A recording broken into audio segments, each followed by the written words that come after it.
بر اثر آبخیزی دریای سرخاب در ناحیه رشت شرقی تاجیکستان ده‌ها هکتار زمین کشت مردم و نسازهای آبکش خراب شده و بر راههای ماشینگرد و پلها تهدید می‌کند. ساکنان دهه لایابه و چمنزار و هاید میگویند 2 هفته می شود که دچار این مشکل هستند، ولی مقامات خصوصا کمیته حالاتهای فوق‌العاده توجه نکرده است.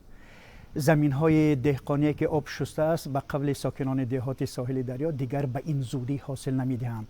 قربان علی دولتوف کارمند اداره آب ناحیه رشت روز 3 ایون به رادیو آزادی گفت 15 روز به این طرف آب سرخاب خطرناک است، ولی نه مقامات ناحیه و نه کمیته حالاتهای فوق‌العاده در پی حل مسئله نیستند.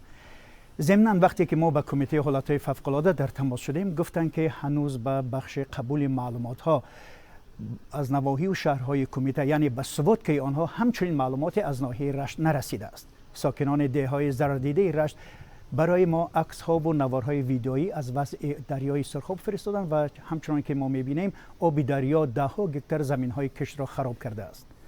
قربان علی دولتوف کارمند اداره آب ناحیه رشت میگوید 2 نساز آبکش که 60 هکتار زمین کشت مردم دهه لایابه را آبیاری میکرد خراب شدند. موج دریا هر 2 نساز را گرفته برد و حالا یک نساز دیگر تحت خطر قرار دارد.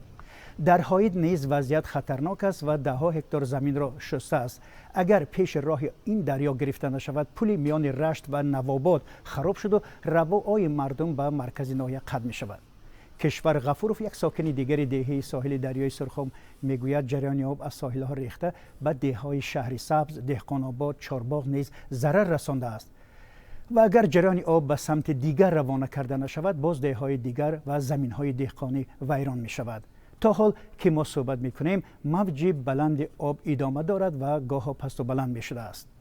قربان علی دولتوف میگوید 1 هفته قبل از کیسه مردم 87,000 سامانی جمع آورده شد و از جمله از جیب خودش 2300 سامانی داده است. مقامات ز داخل ناحیه سنگ و شغل آورده میخواستند پیش راه آب را بگیرند ولی موفق نشدند. حالا مردم دهات رشت انتظار کمک از جانب خصوصا کمیته حالاتهای فوق‌العاده و دیگر مقامات مسئول کشور هستند.